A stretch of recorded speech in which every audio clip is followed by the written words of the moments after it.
The biggest disaster of my life happened when I accidentally delivered my sister's love letter to the most dangerous guy on campus. Blake Morrison stood in front of me, holding that pink envelope in his tattooed hands, and I knew I was dead. It was morning and I was rushing like always. My sister Emma had asked me to deliver this letter to her crush Ethan, who worked at the library. Simple task, right? Wrong.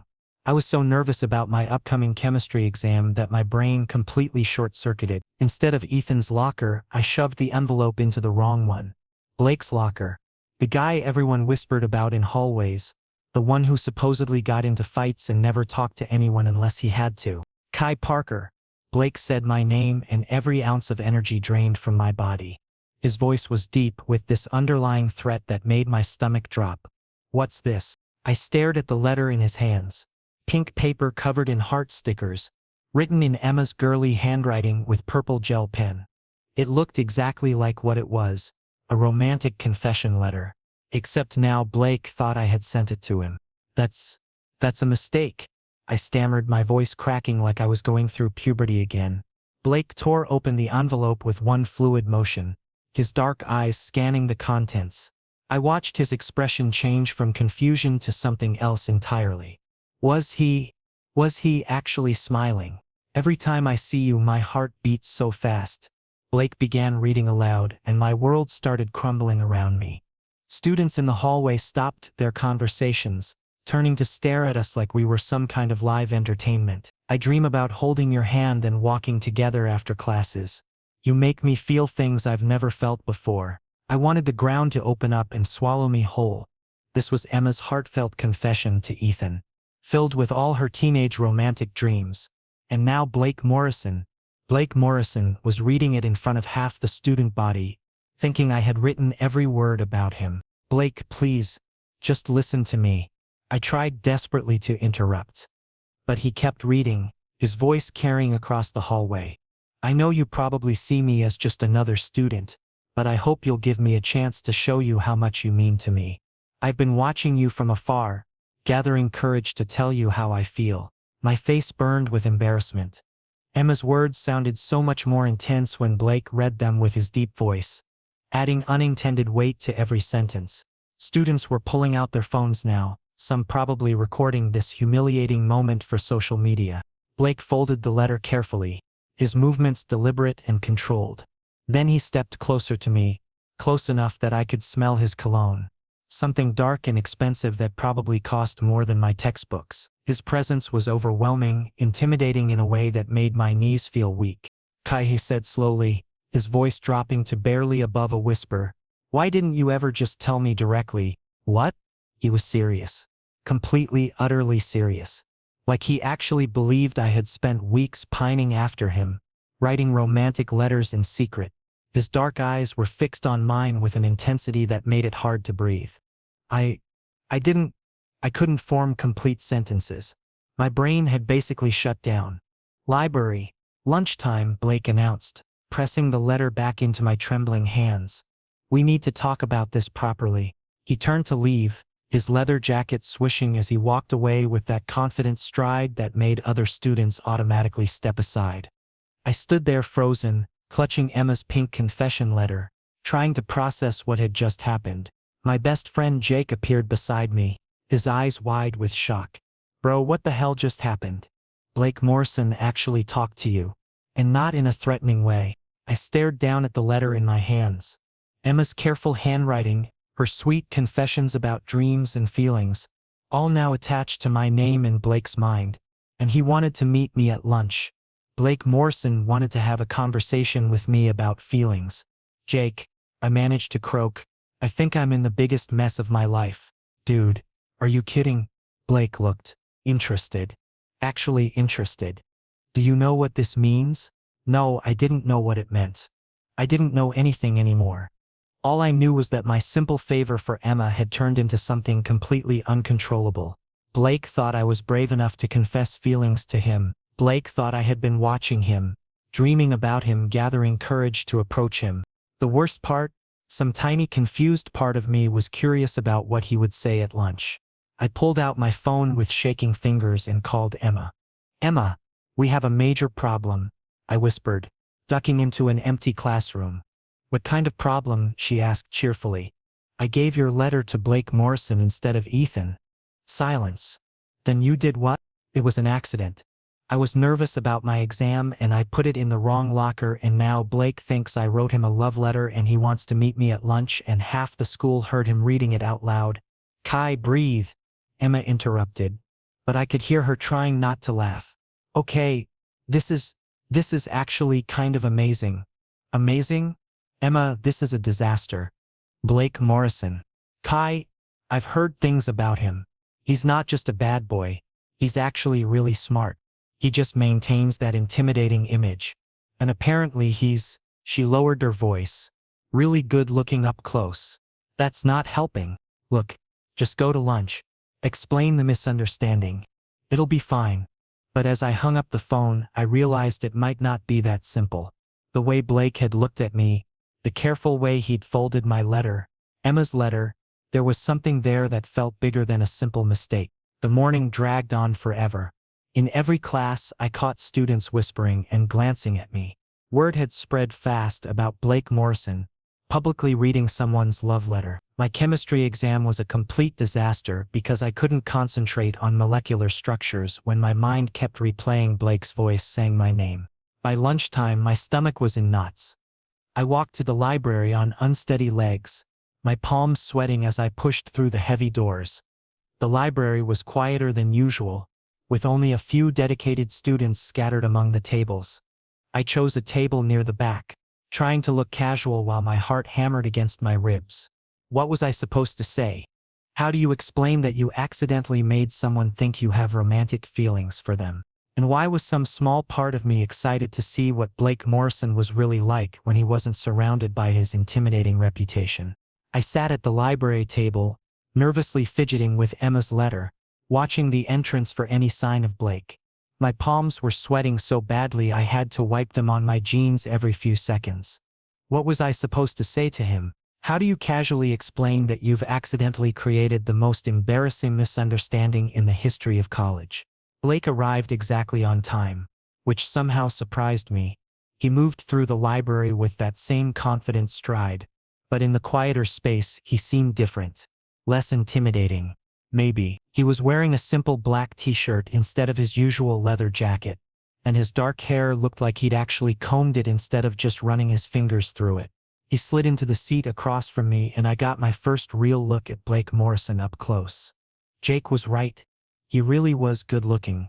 Sharp jawline, intense dark eyes, and this way of looking directly at you that made you feel like you were the only person in the room. It was unsettling and exciting at the same time. So Kai, Blake said, leaning back in his chair, tell me something. How long have you been thinking about writing that letter? I opened my mouth to explain everything, but something in his tone stopped me. He sounded genuinely curious, not mocking or cruel like I'd expected. There was this warmth in his voice that I'd never heard before. Blake, actually I need to tell you something important. I started. I have to admit, he continued, completely missing my attempt at confession. I never expected it from you. You always seemed so focused on your studies. Quiet, but I guess still waters run deep, right? Wait, was Blake Morrison giving me a compliment? You noticed me. The question slipped out before I could stop myself. Blake's eyebrows rose slightly, and for the first time I saw him smile.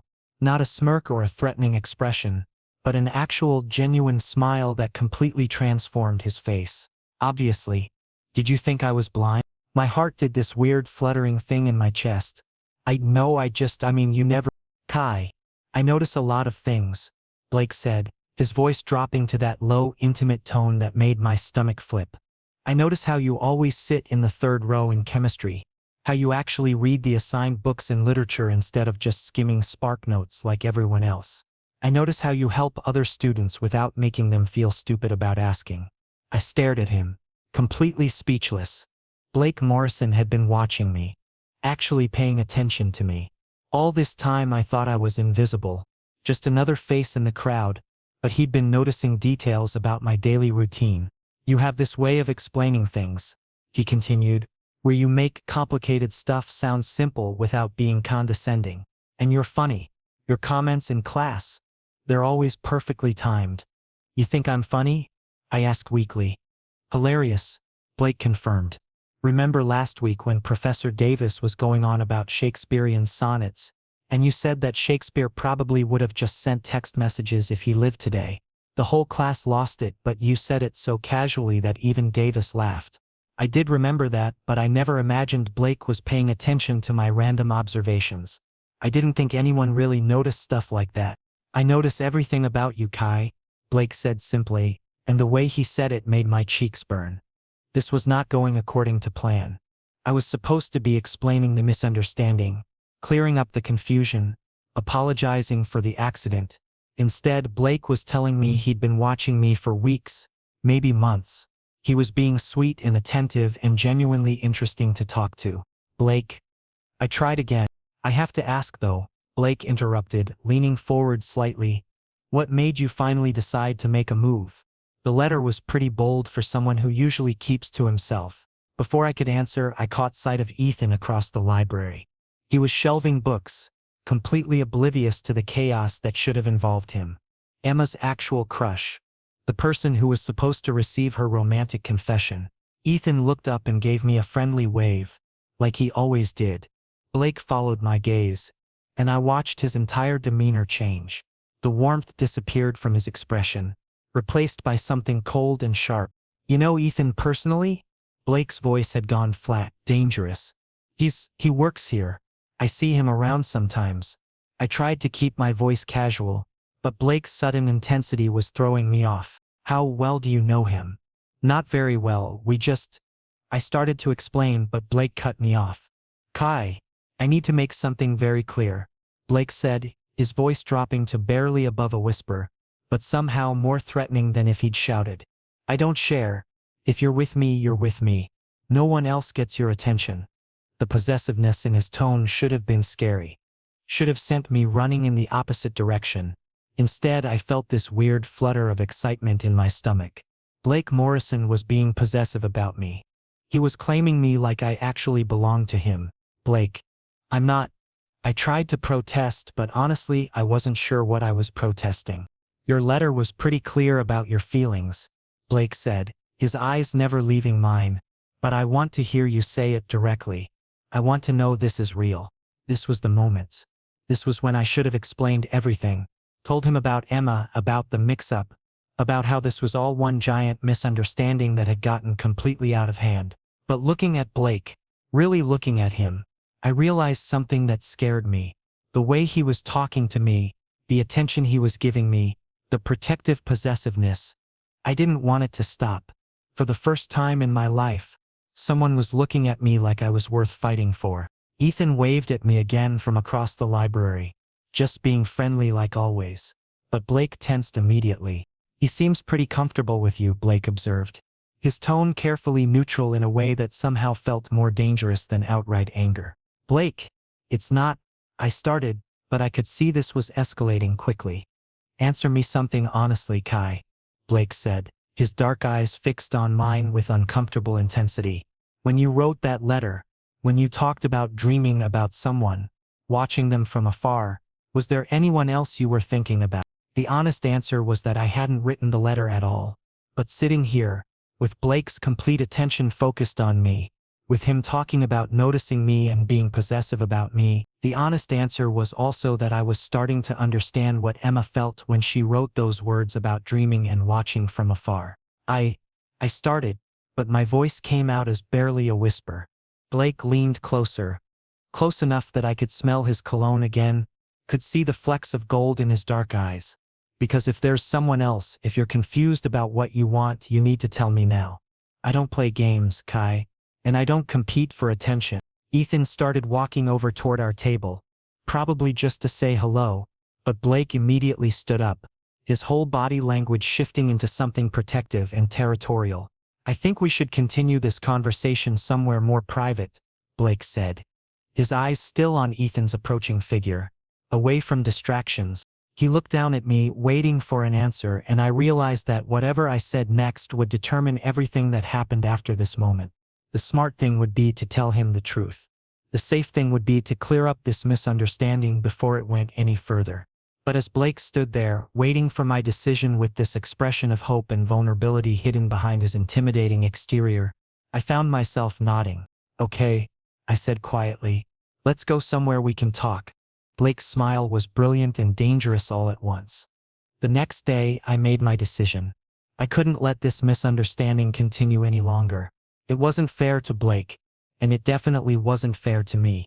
I spent the entire morning rehearsing what I would say, how I would explain the mix-up without making him feel like a complete fool. I found Blake in the parking lot after lunch, leaning against his motorcycle with his friends, Marcus and Tyler. They were the kind of guys who looked like they belonged in a motorcycle gang, all leather and attitude.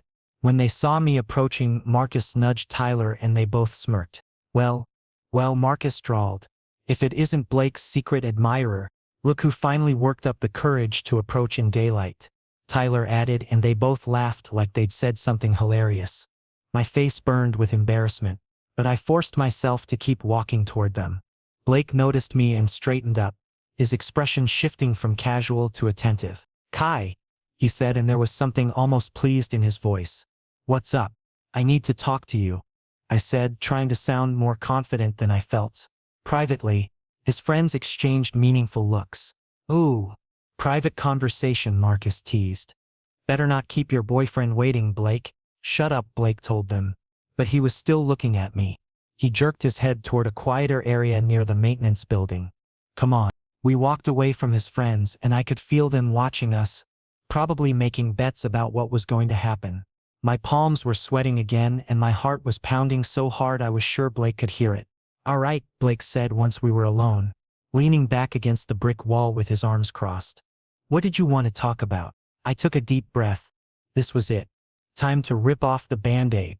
"Blake, that letter, it wasn't actually mine." He blinked, his expression not changing. "What?" "The love letter. I didn't write it. It was my sister Emma's letter to her crush, Ethan. I was supposed to deliver it to Ethan's locker, but I put it in yours by mistake." The words tumbled out of me in a rush. "It was an accident. A complete accident. I never meant for you to think I wrote it." Silence. Complete, heavy silence that seemed to stretch on forever. Blake's face went completely blank, like someone had just wiped away every emotion. "What did you just say?" His voice was dangerously quiet. "It was Emma's letter. For Ethan. I put it in the wrong locker." I repeated the words, hoping they would somehow sound less devastating the second time. Blake pushed off from the wall, and suddenly he seemed much bigger, much more intimidating than he had a moment before. "So this whole thing was a joke?" "No, not a joke, just a misunderstanding. You let me sit there yesterday." Blake's voice was getting louder, attracting attention from students walking by. "Telling you how I noticed you, how I'd been watching you, thinking about you. You let me make a complete fool of myself." "Blake, please, let me explain." "Explain what?" He stepped closer, and now I could see the hurt and anger warring in his dark eyes. "How you thought it would be funny to mess with the campus bad boy. How you and your sister probably laughed about it later." "No," I said desperately. "It wasn't like that at all." "Then what was it like, Kai?" Blake's voice cracked slightly on my name. "Because from where I'm standing, it looks like you played me. You sat there and let me think that you actually. He couldn't finish the sentence, but I could see the pain in his expression. This wasn't just about embarrassment or anger. I had genuinely hurt him. "Blake, I was going to tell you yesterday, but then you started talking about how you'd noticed me and I got confused." "Confused?" Blake laughed, but it was bitter and harsh. "You got confused? Do you have any idea what this means to me? Do you understand what I thought was happening?" I was starting to realize that I didn't understand. "Not really, Blake. I thought," Blake said slowly, his voice getting quieter and more dangerous with each word, "that someone had finally seen past all the bullshit, past the reputation and the attitude and all the crap that makes people cross the street when they see me coming. I thought someone actually looked at me and decided I was worth the risk." My chest tightened. "Blake, I'm sorry, I never. But it was all just an accident," Blake continued, like I hadn't spoken. "Just some random mix-up that made me think for 2 whole days that maybe I wasn't as alone as I thought I was." "You're not alone," I said desperately. "Blake, Yesterday when you were telling me about noticing me, about thinking I was funny and smart, that meant something to me too. Meant something? Blake's eyes flashed with anger.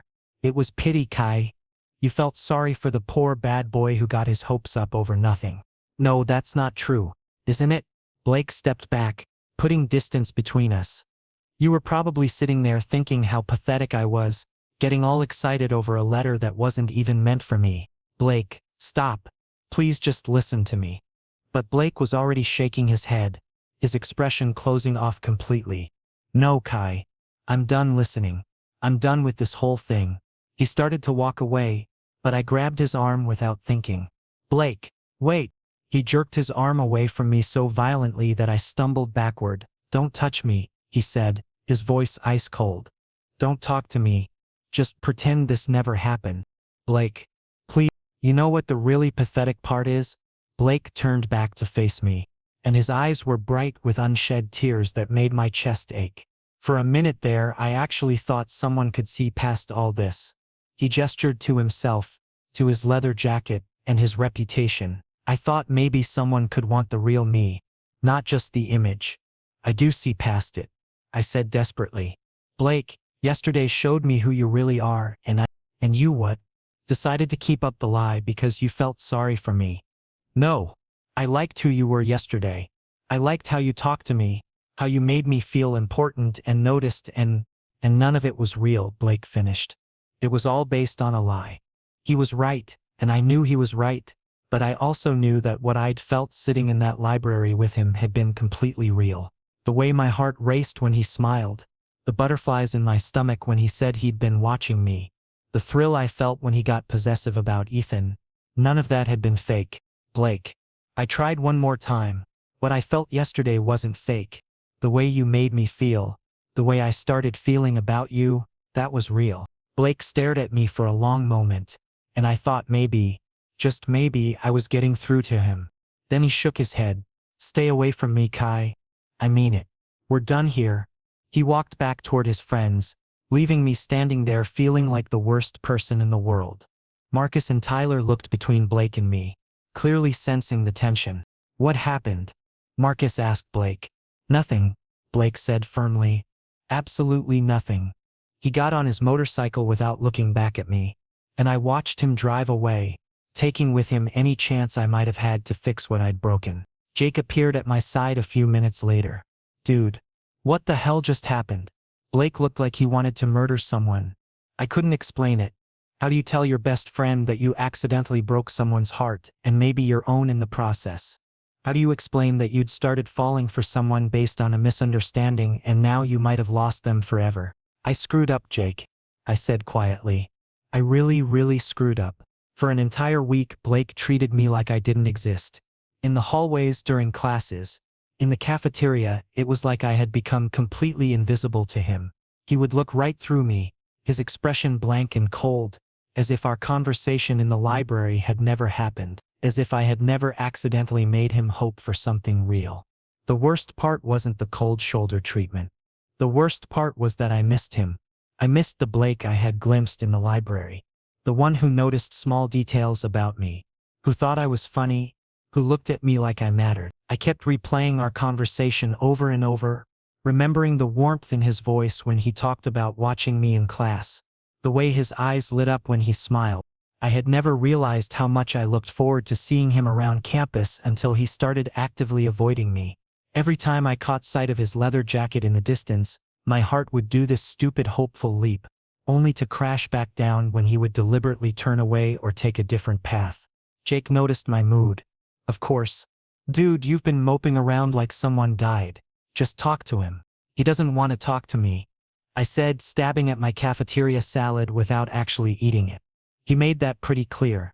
So, Blake Morrison doesn't scare me. I'll talk to him. No, I said quickly. Probably too quickly.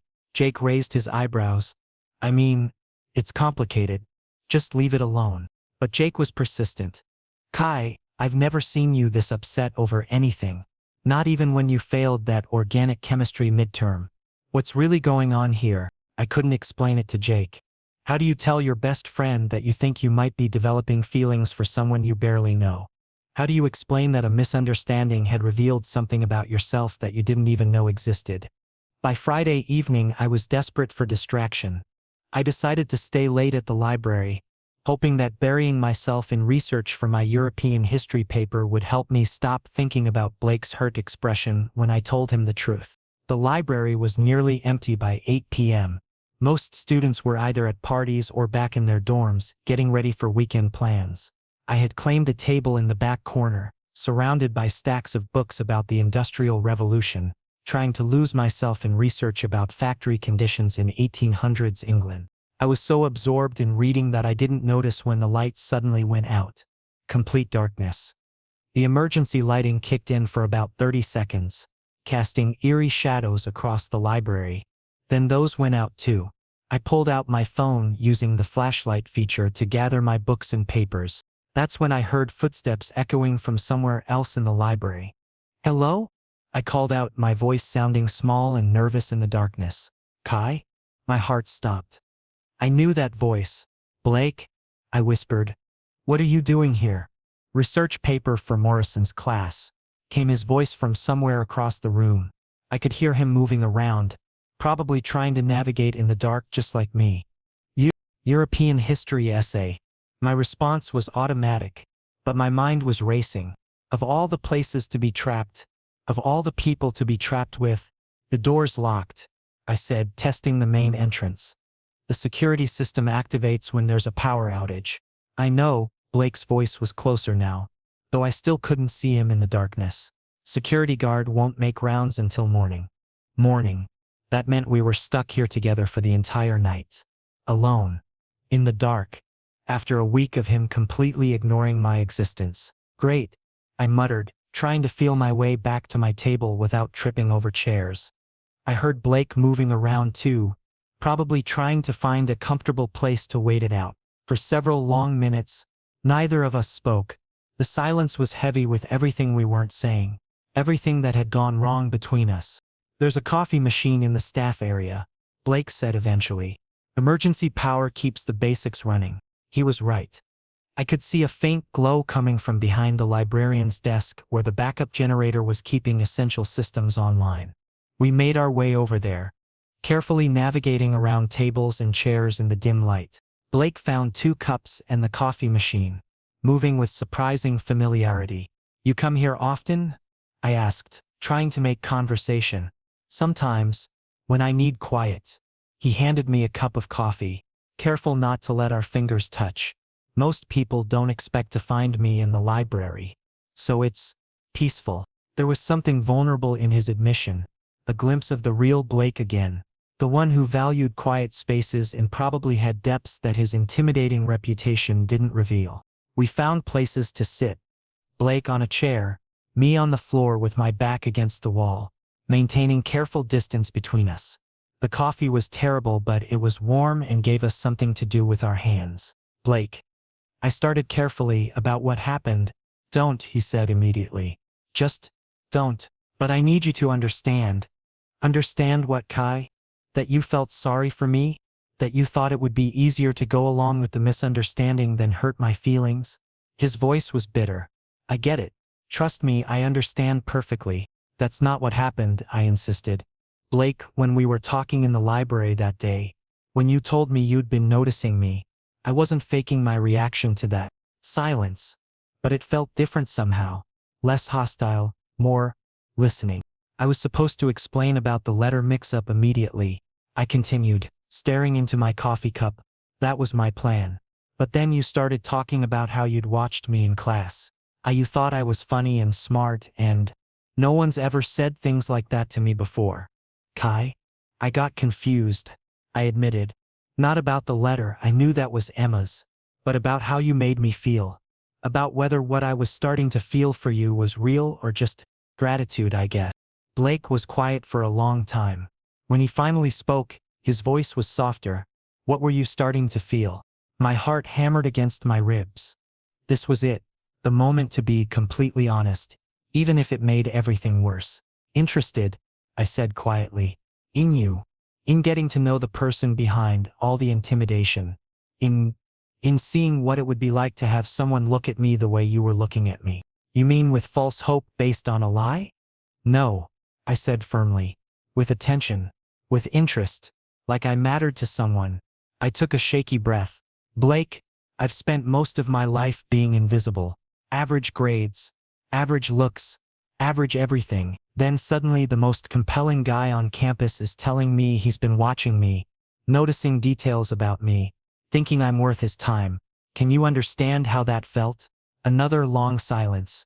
I couldn't see Blake's face in the darkness. Couldn't read his expression or guess what he was thinking. You're not average, he said finally. What? You're not average, Kai. That's what made me notice you in the first place. Blake's voice was quiet, thoughtful. Everyone else on this campus is trying so hard to stand out, to be seen, to make an impression. But you were just yourself. Genuine. Not putting on a show for anyone. My throat felt tight. Blake, I noticed you because you were real, he continued. In a place full of people pretending to be someone else. You were just Kai Parker. Smart, funny, kind Kai Parker who helped other students without expecting anything in return and made insightful comments that actually made me think. Then why are you so angry with me? Blake sighed, and I heard him shift in his chair. Because I'm scared, he admitted.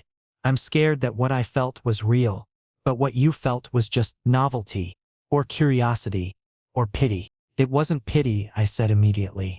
Blake, I don't know exactly what it was, but it definitely wasn't pity. Then what was it? I closed my eyes, grateful for the darkness that made this conversation possible. It was attraction, I think, and excitement. And this feeling like maybe I was finally interesting to someone who seemed impossible to reach. Attraction? Blake's voice was carefully neutral. Yeah, I whispered. Is that okay? Another pause. Then, Kai, can I ask you something? Sure. Have you ever felt attracted to a guy before? The question I'd been avoiding thinking about for the past week. No, I admitted. I mean, I thought I was straight. I dated girls in high school, had crushes on actresses and singers like everyone else. But with you, it was different. Stronger, more intense than anything I'd felt before. That doesn't scare you? Terrifies me, I said honestly. But in a good way? If that makes sense? Blake laughed softly, and it was the first genuine sound of amusement I'd heard from him in a week. Yeah, it makes sense. We sat in comfortable silence for a while, drinking our terrible coffee and existing in the same space without the weight of hurt feelings and misunderstandings pressing down on us. Blake? I said eventually. Yeah? I really am sorry. About the letter. About letting you think I wrote it. About hurting you. That was never what I wanted. I know, Blake said quietly. I think I knew that even when I was angry. I was just disappointed, I guess. And embarrassed. Embarrassed? I don't usually put myself out there like that. Open up to people. It felt like taking a huge risk. And when I found out it was based on a misunderstanding, Blake trailed off. It felt like the universe was laughing at me for thinking someone might actually want to know me. Someone does want to know you, I said before I could stop myself. What? My heart was pounding, but I forced myself to continue. I want to know you, Blake. The real you. Not the campus bad boy reputation. Not the intimidating leather jacket persona. I want to know the guy who notices small details about people, who comes to the library for peace and quiet, who reads research papers and thinks about things deeply enough to make insightful comments. Kai, I know it started with a misunderstanding. I rushed on, but what I learned about you that day in the library was real. And what I felt sitting there talking to you was real. And if you're willing to give me a real chance not based on any letters or mix-ups, I'd like to see what could happen between us. The silence stretched on so long that I started to panic, wondering if I'd completely misread the situation, if I'd just made everything worse again. Then I heard Blake stand up, heard his footsteps crossing the small space between us. I looked up trying to see his face in the dim emergency lighting. You really mean that? He asked, his voice barely above a whisper. I mean it, I confirmed. Blake knelt down beside me, close enough that I could make out his features in the darkness. Kai, if we do this, if we try this, you need to understand that I don't do things halfway. I don't casually date or keep things light and fun. What do you do? When I care about someone, I care completely. I'm protective, I'm possessive. And I don't share well with others. Blake's hand reached out, hesitating for a moment before gently touching my cheek. Are you sure you can handle that? My skin tingled where he touched me, and I leaned slightly into his hand. I'd like to find out. Blake smiled. That real genuine smile I'd seen once before. And suddenly the dark library felt like the most romantic place in the world. The rest of the night passed in a blur of conversation I never could have imagined. With the darkness providing a strange sense of safety, Blake opened up in ways that revealed just how wrong everyone's assumptions about him had been. People think I chose this reputation, Blake said. We were sitting closer now, close enough that our knees were almost touching. Like I woke up one day and decided to be the campus bad boy. What really happened? I asked gently. Blake was quiet for so long I thought he might not answer. When he finally spoke, his voice was carefully controlled. My dad left when I was 14. Just packed up one day while I was at school and disappeared. Left my mom with 3 jobs and a mortgage she couldn't afford. I felt something twist in my chest. Blake, I'm sorry. Mom worked herself to death trying to keep us afloat. Literally. Heart attack when I was 17, 2 weeks before graduation. Blake's voice never wavered, but I could hear the pain underneath the control. I had a choice: go to college on loans I'd never be able to repay, or work full-time to support myself. But you're here now, I pointed out. Took 3 years of saving every penny and working nights to afford even community college. Transferred here on academic scholarship. Blake glanced at me in the dim light. Turns out when people expect you to be trouble, it's easier to just be trouble. Keep them at a distance. The motorcycle, the leather jacket, the attitude, all carefully constructed, Blake confirmed.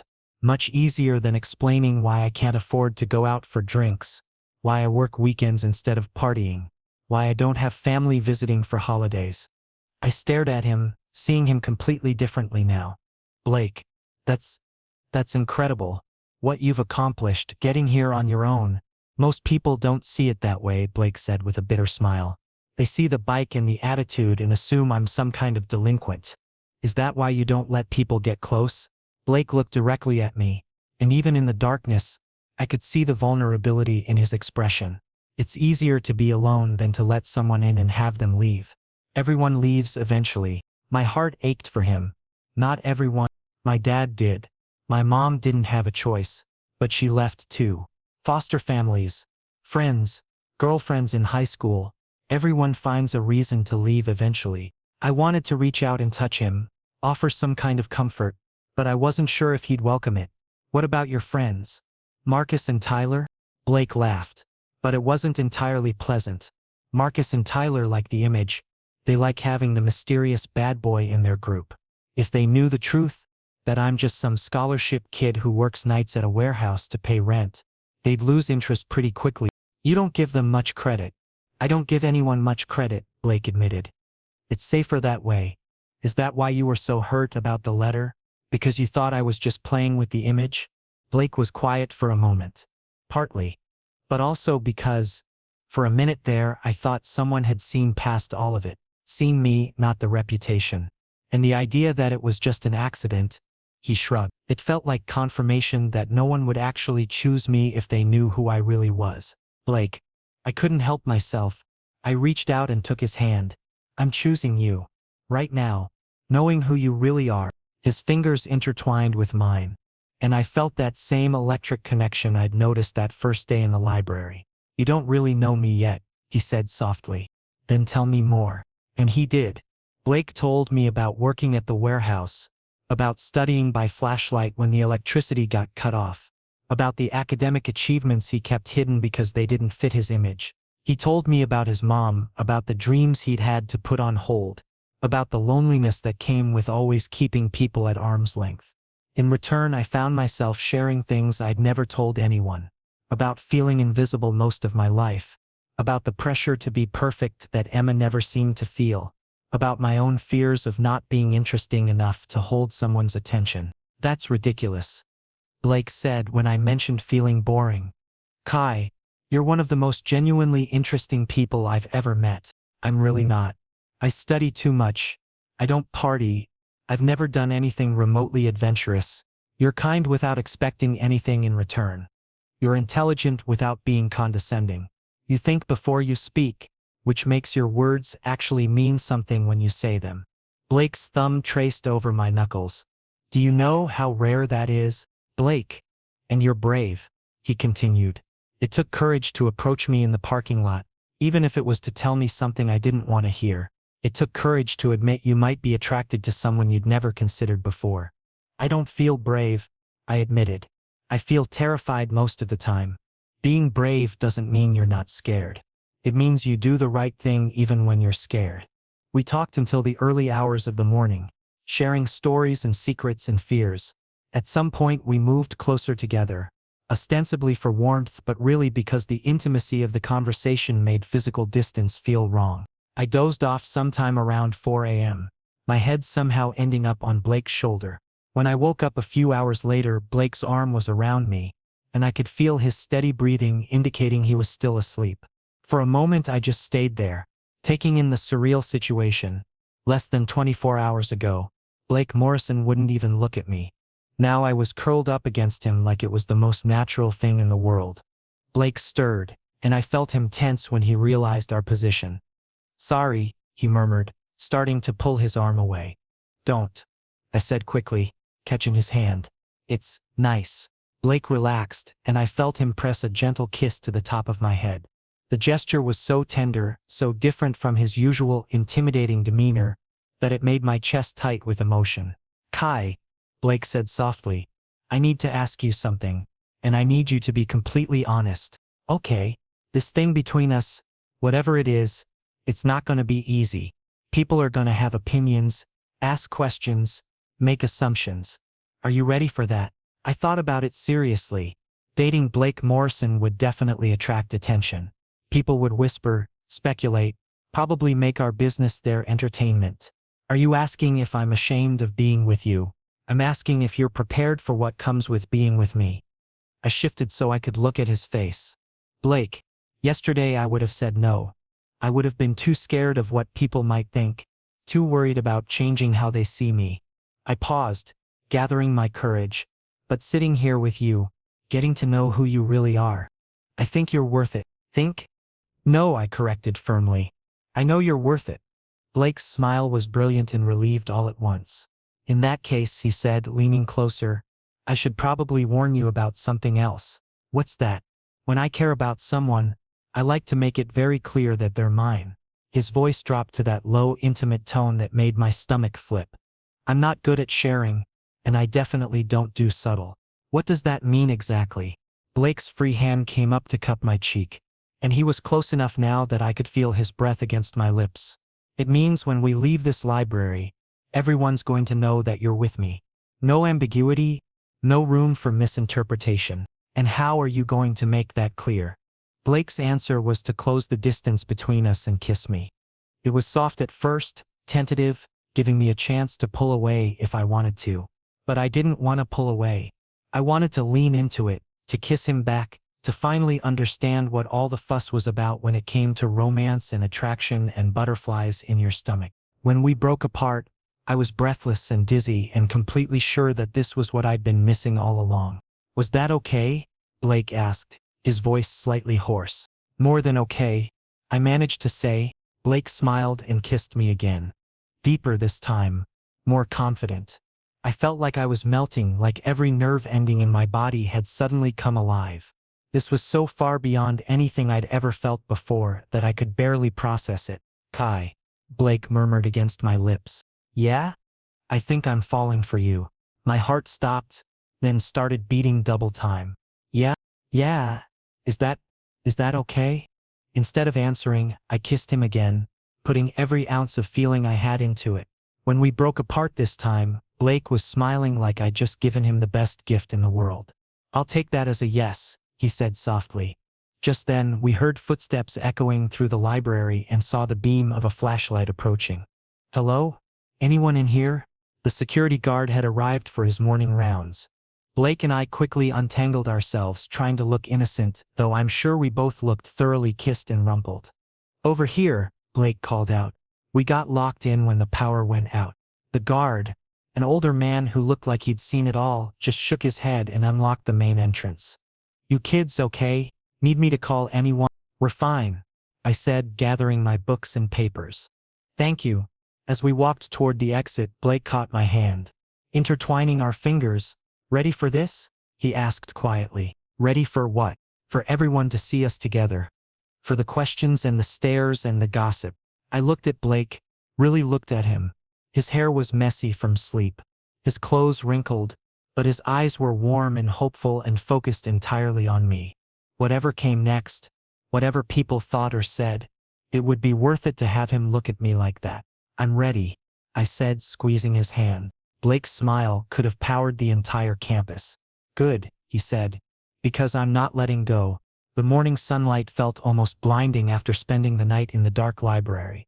Blake and I walked across campus hand in hand, and I was hyper-aware of every stare, every whisper, every double take from the students we passed.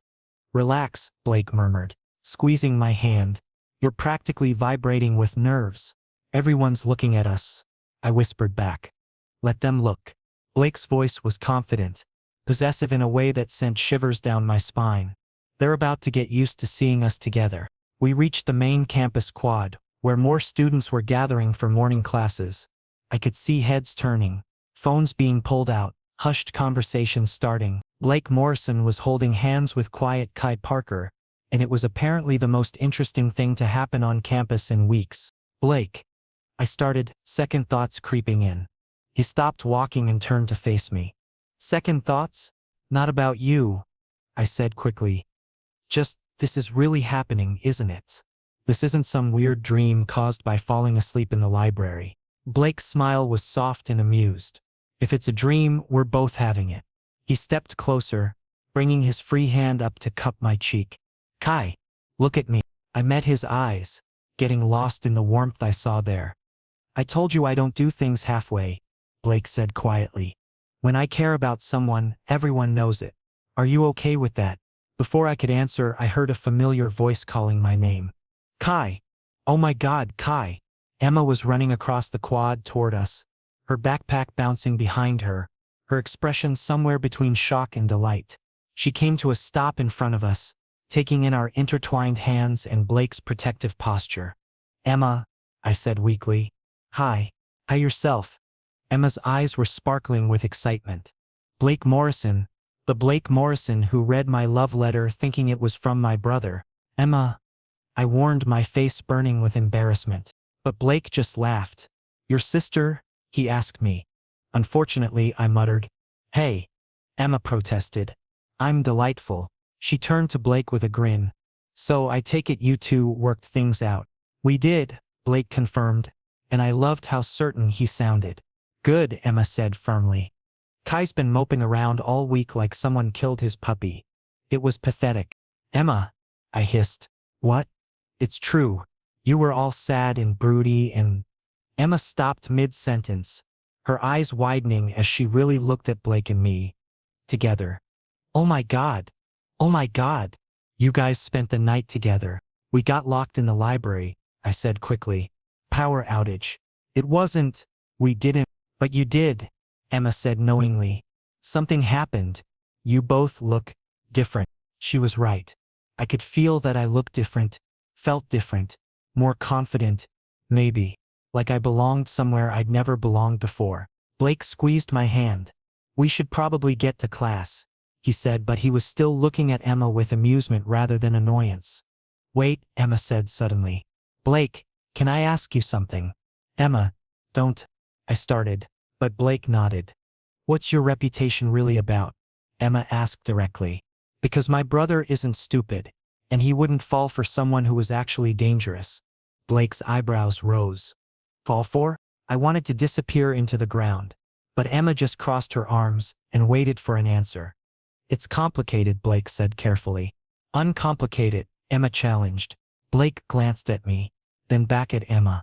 "It's easier to keep people at a distance when they think you're trouble," he said simply. Emma studied him for a long moment, then nodded. "Good answer. Hurt my brother and I'll key your motorcycle." "Emma? What?" "I'm being protective." Emma grinned at Blake. "I like you already." Anyone who can make Kai look this happy is okay with me. I look happy? I asked, surprised.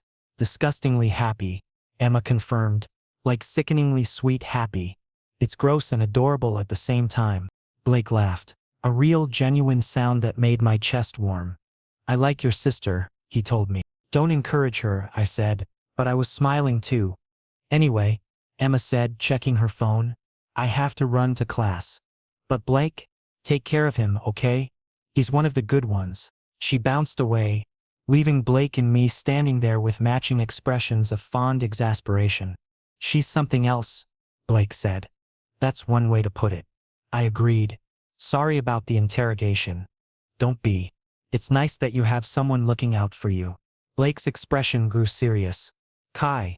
About what she said, about you falling for me. My heart started racing.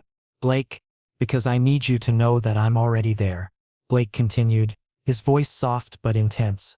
I'm already falling for you. Hard. You are? I am.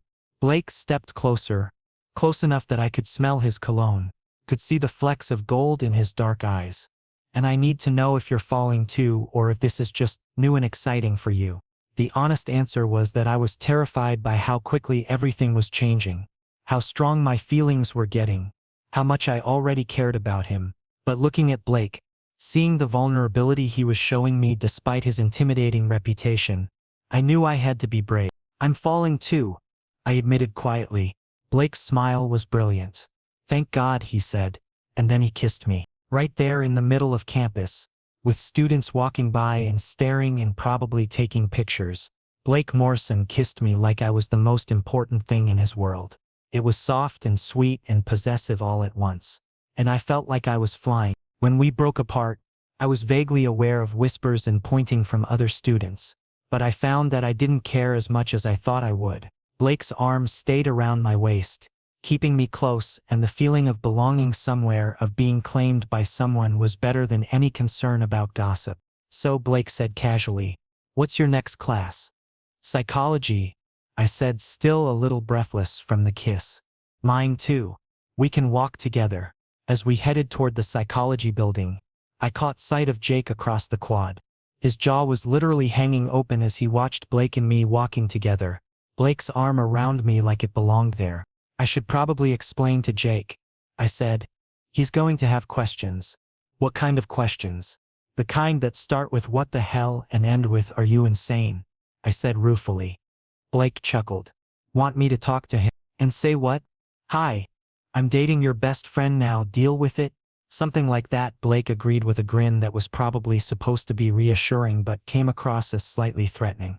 "Blake, no. I'll handle Jake." "Fine," Blake said, "but if he gives you grief about this, about us, I'm stepping in." The possessiveness in his tone should have been annoying, but instead it made me feel protected, valued. "Okay," I said softly. We reached the psychology building and Blake stopped outside the entrance. "Kai," he said seriously, "I want to make sure you're really okay with this, with being public, with people knowing we're together, because once we walk into that classroom together, everyone's going to know." I thought about it for a moment. 24 hours ago I would have been terrified of the attention, of the gossip, of how people's perception of me would change. But standing here with Blake, feeling the warmth of his arm around me, remembering the way he'd opened up to me in the library, I realized that what other people thought mattered a lot less than what I thought, and what Blake thought. "I'm sure," I said firmly. "Blake, I want to be with you. Really with you. Not hiding. Not pretending. Not making excuses." Blake's smile could have lit up the entire campus. "In that case," he said, taking my hand again, "let's go make this official." We walked into the psychology classroom together and I felt every pair of eyes in the room focus on us immediately. Blake guided me to 2 empty seats near the back, his hand never leaving mine, his body language screaming mine to anyone who was paying attention. As we settled into our seats, Professor Williams walked in and began setting up for class. The whispers and stares gradually died down as students focused on taking out their notebooks and laptops. Blake leaned over, his lips close to my ear. "No regrets?" he asked quietly. I turned to look at him, seeing the hope and worry and affection in his expression, and felt my heart do that fluttering thing. It did every time he smiled at me. No regrets, I confirmed. Blake's hand found mine under the desk, our fingers intertwining like they belonged that way. And as Professor Williams started talking about social psychology and the formation of relationships, I couldn't help but think that sometimes the best things in life really did start with a mistake. A mistake that led to truth, to honesty, to finding someone who saw past all the surface stuff to who you really were underneath. Blake squeezed my hand and I squeezed back, both of us smiling as we listened to a lecture about human connection while experiencing it firsthand. Emma had been right about one thing. I was disgustingly, sickeningly, adorably happy. And I wouldn't change a thing.